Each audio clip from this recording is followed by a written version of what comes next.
madaxweynaha jamhuuriyadda federaalka Soomaaliya mudane Xasan Sheekh Maxamuud ayaa magaalada Jabuuti ee jamhuuriyadda Jabuuti waxa uu uga qayb galay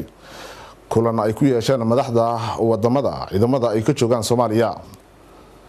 faafaynta warkaasi waxaa inoo soo diray wariyaheena Makaa'il Rashiid Bare. shirkan oo ka furmay xarunta qasriga madaxtooyada ee wadankani jamhuuriyadda Jabuuti ayaa waxa ka soo qayb galay madaxweynaha jamhuuriyadda Soomaaliya, madaxweynaha jamhuuriyadda Jabuuti, madaxweynaha dalka Kenya, ra'iisul wasaaraha dalka Itoobiya iyo waliba madax kale oo matalaysay madaxda wadamada Burundi iyo Uganda. kulankan ayaa waxa inta badan madaxda ku soo qaada dhigeen arrimaha la xiriira sidii isbedel loogu sameyn lahaa hanaanka ay imika ku shaqeeyaan ciidamada AMISOM. waxa goobtaasi ugu horeyn ka hadlay madaxweynaha jamhuuriyadda Soomaaliya Xasan Sheekh Maxamuud waxa uu sheegay in looga baahan yahay beesha caalamku inay taageeraan hanaanka horumarineed ee Soomaaliya ay maanta cagta saartay. madaxweynaha Soomaaliya ayaa waxa uu sidoo kale sheegay in ahmiyadda koowaad la siiyo dhismaha ciidamada Soomaaliya isla markaana ay tahay in ciidamada AMISOM ay shaqada imika ay hayaan ay wax weyn ka bedelaan si loo dhaqaajiyo kooxaha argagixisada meelaha imika ay ku hareen. intaa kadib ayaa waxa goobta ka hadlay madaxweynaha jamhuuriyadda Jabuuti mudane Ismaaciil Cumar Geelle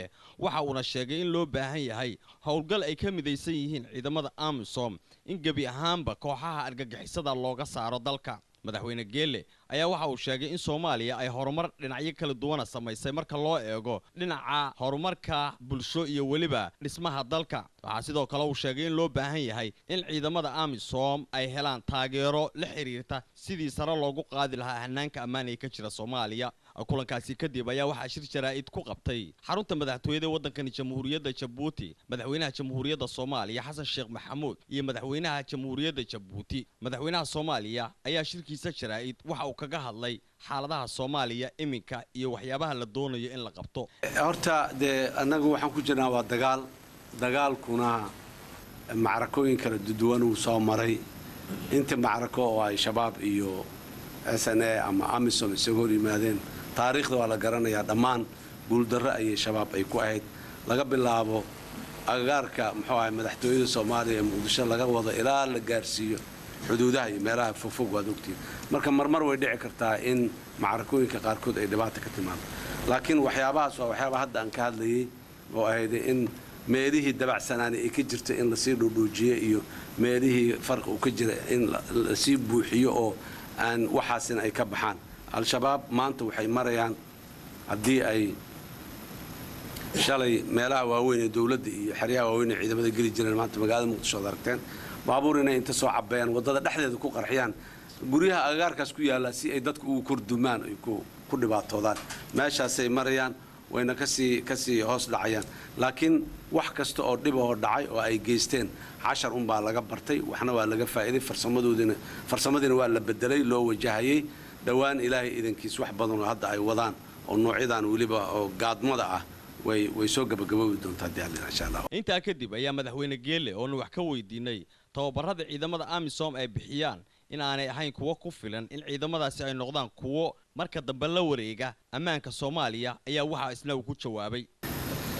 ujeedada AMISOM ay u tagtay Soomaaliya waxa weeye inay horta dejiso dalka, in ciidamada Soomaalidana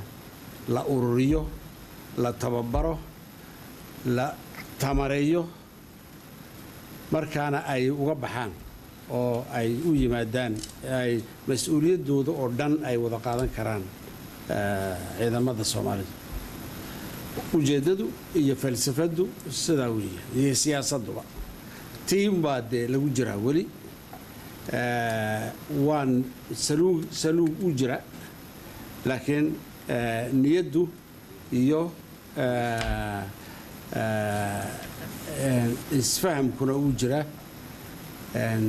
inaan saluuga ka bi'ino baan yaan u nimidnay maanta meesha. intaa kadib ayaa kulankaasi waxa ka soo baxay qodobo dhowr oo isla gaareen hogaamiyayaasha wadamada ay ciidamada ka joogaan Soomaaliya, waxaana dhammaantood qodobadaasi oo ahaa ilaa 20 qodob ka mid ahaa ciidamada AMISOM la geeyo gobolka Gedo guud ahaanba halkaana ay ka taliyaan ciidamada AMISOM marka loo eego dhinaca ammaanka. waxa sidoo kale go'aamadii ka soo baxay ka mid ahaa in xarun talis oo mid ah ay yeeshaan ciidamada AMISOM taasoo ay wada hoos imaanayaan ciidamada kala duwan ee ka kala socda wadamada Afrika. waxa sidoo kale iyana ka mid ah in la qalabeeyo ciidamada AMISOM iyo kuwa Soomaaliya intaba si loo helo ciidan midaysan isla markaana qalabkoodu u dhan yahay waxa sidoo kale qodobadii ka soo baxay ka mid ahaa in la aqoonsado tuulooyinka iyo magaalooyinka lagala wareega kooxaha argagixisada ah in laga dhiso maamul deegaan ama maamulo hoos yimaada dowladda Soomaaliya waxa sidoo kale qodobadii ka soo baxay ka mid ahaa in ciidamada AMISOM lagu soo kordhiyo diyaaradaha helikobtarada ayna keenaan wadamada Uganda, Kenya iyo Ethiopia oo iyagu hore u ballan qaaday kulankani oo qodobada ka soo baxay ay ahayn kuwa aad muhiim u ah ayaa markii dambe waxa uu ku soo gabagaboobay jawi is afgarad Mikael Cabdirashiid Bare raadiyaha telefishinka qaranka Soomaaliyeed Djibouti